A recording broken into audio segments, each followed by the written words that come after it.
What's up, guys? What's up, guys? What's up, guys? So, Beauty and the Beast, Kong Skull Island, Logan, Episode 8, Last Jedi The teaser best trailer. love letters to Hollywood that we've This ever film seen. is a masterpiece.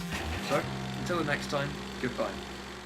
What's up, guys? So I won't be in this review as in just me. I'll be filming it in a different way since I'm in a hotel right now at a soccer tournament, and I've also got a new microphone that I'm testing out.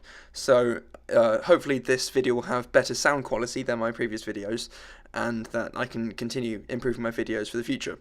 So today I went to see Pirates of the Caribbean, Dead Men Tell No Tales, and also Baywatch, since I got to this hotel quite early and had free time on my hands. So I thought, why not see these two films that I was actually quite excited to see. So I've been a big fan of the Pirates of the Caribbean franchise ever since the first one. I mean, definitely Curse of the Black Pearl is my favourite by a long, long way. And then I do also enjoy Dead Man's Chest and At World's End, and I think that original trilogy is actually one of my favourite trilogies of all time. But the sequels get a bit more stick than I think they deserve. Critics don't really like the sequels since they say they're bloated and overlong and have too many subplots and are pretty much incomprehensible. But I really like those first three films, and I thought the fourth one wasn't bad, but with a different director. It wasn't directed by Gore Verbinski. It just didn't have the same emotional weight as the first three. It still had the same sort of Pirates tone to it, but those first three films I do really enjoy. So going into Dead Men Tell No Tales, I was actually very excited to see it, and I'm happy to report that this film is actually quite entertaining. Most critics have been giving pretty mediocre reviews. They're saying that it's a decent time, but that we've seen it all before. And I would definitely say that we've seen most of what they do in this film all before, but they do it in a new, relatively fresh way that makes it quite entertaining. So I'll talk about the things that I liked about the film first, and always keeping these films together is Captain Jack Sparrow. And I think in this film, since Johnny Depp's got old, so the characters had to age as well, and he still has that same comic ability and that slapstick ability, and some of the incredibly crazy situations that he gets himself into and his elaborate escape sequences, those are still as funny as they were in the first few films. And he still shows those incredibly clever ways of getting out of tight situations when you just wonder, how the hell did he do that? So Captain Jack Sparrow, even though his voice has slightly changed and you have to get used to it, he does get back to his old self halfway through the film, and that's when I really got into it. So Jack Sparrow, he is still good. He's older, so it doesn't have, it's not the old Jack, and I did miss the old swashbuckling Jack Sparrow sometimes, but Jack in this film, I still liked him.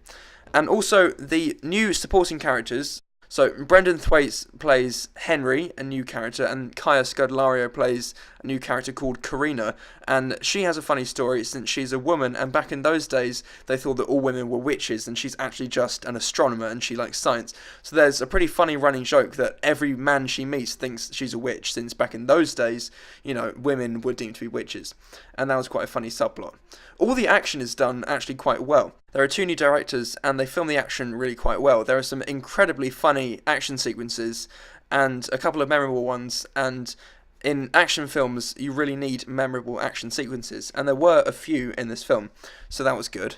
Javier Bardem plays the new villain, and he is called Captain Salazar, and he has something against Jack Sparrow, because Jack Sparrow did something to Captain Salazar back in their pasts that makes Javier Bardem's character really, really hate Jack Sparrow, so he has a vendetta against him, and if you saw in the trailers, he's a really cool CGI creation, and as they did with Bill Nighy in Dead Man's Chest with Davy Jones, it's a really cool CGI created villain. He looked all fishy, and he was really quite menacing, although I don't think he was given enough screen time to really be that memorable of a presence, although Javier Bardem really sank his teeth into the role, and it seemed like he was enjoying it. The film isn't scored by Hans Zimmer this time, but it is scored by one of his proteges, and the score was actually really good. It took some of the old cues from the previous Pirates of the Caribbean films, the dun dun dun dun dun dun dun, and when that finally came on, that gave me goosebumps, because that's one of my favourite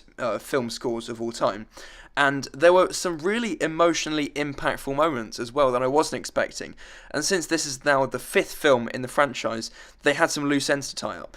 And it's not a spoiler that Will Turner and Elizabeth Swann come back Orlando Bloom and Keira Knightley were shown in the trailers, so that's not spoiling anything, but their characters had stories that needed to be wrapped up, and also Barbossa has a story that needs to be wrapped up as well. So I think what they did with the characters in tying up their loose ends was actually really good and emotionally impactful, and that was something that I wasn't expecting from a Pirates of the Caribbean movie. The pacing is also very good. The film never really had a dull moment, and there wasn't any overblown or incomprehensible plot thread like the previous films, and it was honestly a very enjoyable film.